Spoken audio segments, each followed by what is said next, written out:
Hello everyone! Kamusta kayong lahat mga kabugis at kamusta ang mga bougainvillea plants nyo?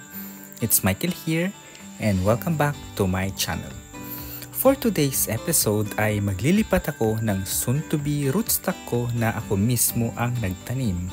Itinanim ko ito last November 2024 kasabay ng ibang big cuttings ko na galing mismo sa aking mini bougainvillea garden. So, nasa 6 months na siya from the time na tinanim ko sila. And itong mga cuttings na ito ay galing sa mother plant bougainvillea ko na nakalagay sa timba pero tumagos na sa lupa yung roots kaya naging wild at lumaki na lang. And the variety nito ay si Mr. and Mrs. And ang kagandahan naman sa variety na ito is mabilis siyang lumaki at mabilis tumaba yung mga trunk niya. In a matter of 1 year, sobrang laki na niya pag direct na nakatanim sa lupa. And if i-compare ko siya sa ibang varieties na nakadirect sa lupa, hamak na mas mabilis ito lumaki. Kaya naman, balak kong magtanim ng marami nito na itatanim ko directly sa lupa para may mapagkunan ako ng future rootstock. This is a tipid tip if gusto nyong makamura sa mga rootstock na pang-graft. Okay naman ang bumili ng RS pero mas okay na magtanim ng rootstock for grafting. Nakapagtanim ka na, nakatipid ka pa. Since ililipat ko siya sa mas malaking paso, kasi napansin ko parang hindi na maganda yung current pot niya ngayon and napagdesisyonan kong ilipat na lang sa larger white pots. And nabanggit ko last time na madami akong nabili na mga large white plastic pots for large bougainvillea. And now, unti-unti ko na silang gagamitin. Hindi na maganda yung current pot in a way na malaki na sa kanya yung pot niya. Hindi na magandang tingnan. And from my previous video din, na-share ko kung paano ko binutasan yung mga white plastic pot and walang butas kasi ang mga yun pag bibilhin nyo. Kaya naman, ginamitan ko ng driller para mabutasan. Pero pwede din tayong gumamit ng soldering iron as suggested ng ating viewer.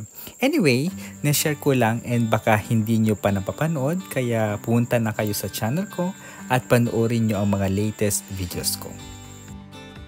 Sa pagtatanggal ng old pot niya ay medyo nahirapan ako kasi sobrang laki niya at ang haba din ng mga sanga niya. Kaya medyo naging careful talaga ako kasi baka may matamaan ako sa area na yan.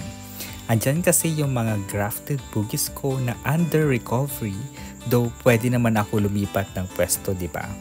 So ayun na nga, buti na lang nilipat ko na itong bougainvillea ko kasi sobrang dami na din pala niyang mga ugat kahit pa hindi ganun katagal na nakalagay sa old pot niya.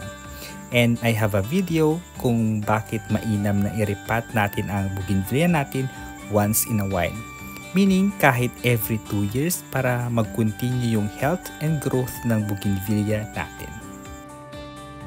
Sa regular repotting kasi mas makaka-absorb ng nutrients or more nutrients yung bougainvillea natin galing sa new soil and fertilizer na nilalagay natin.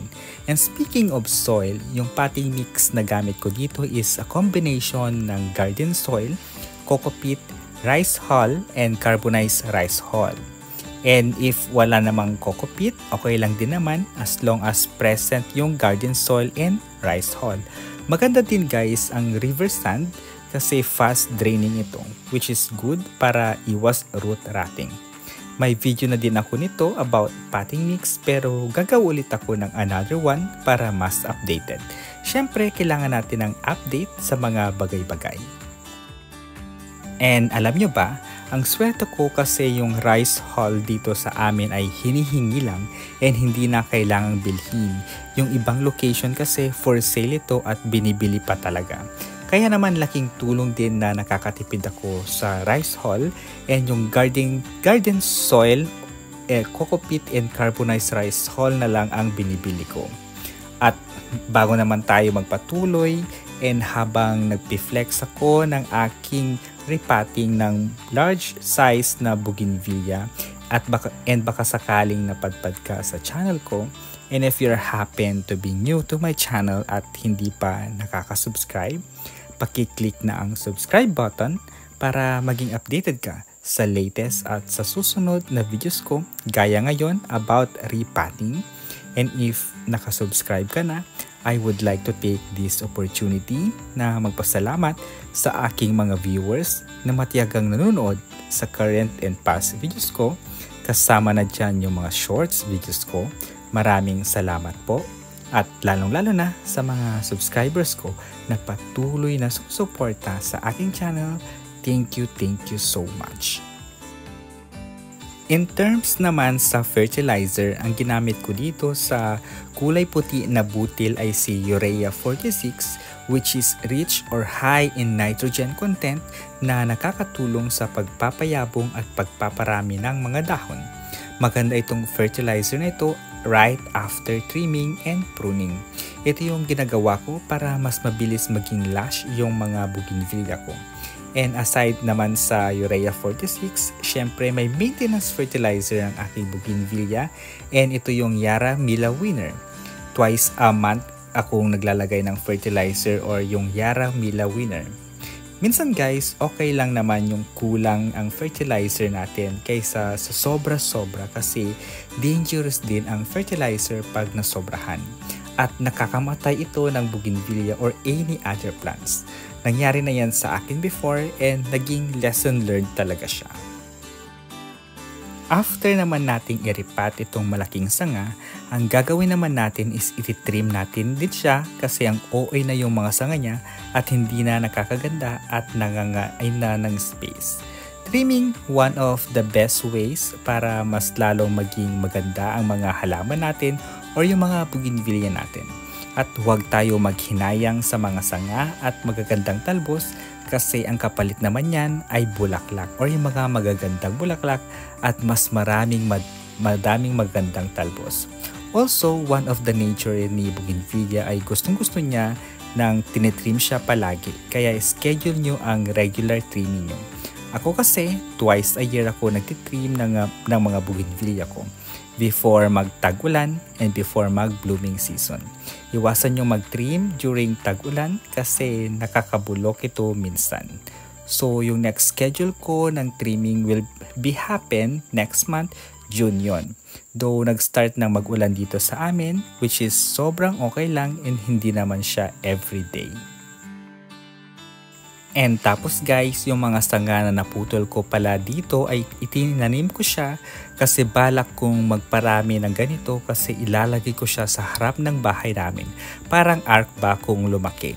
Maganda kasi itong variety na ito kasi kahit na common siya pero sobrang sipag niyang mag-bloom and madami kung madami. Na-share ko na ata ito in one of my shorts videos. Kahit na small cuttings ito, mabilis lang ito lumaki at maging jumbo yung size ng trunk niya. In a matter of 1.5 years or 1 year lang, malaki na yan as long as na nakalagay siya directly sa lupa. Pero pansin ko dito sa variety na ito, hindi siya mabilis mag-ugat. It will take more than 2 weeks based sa aking observation. And may mga bougainvillea varieties talaga na matagal magkaugat and meron naman na mabilis lang. At meron namang ang hirap buhahayin talaga.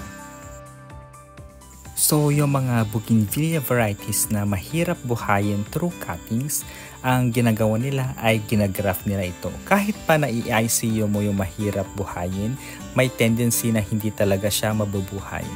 And ginagawa talaga is grafting, which is good kasi mas maganda siya at mas mabilis kang makakaparami. Ang bad side lang nga lang ng grafting is medyo pricey siya ng konti. Well, di naman natin masisisi ang sellers dahil mahal din naman ang RS or mahirap din naman magpabuhay ng RS. It will take time din. So, ayun lang guys for today's video. Thank you so much for watching at makakaasa kayo na pagbubutihan ko pang gumawa ng mga relevant videos for bougainvillea. Kaya naman don't forget to subscribe, stay safe and healthy, and we'll see you in my next videos. Bye-bye!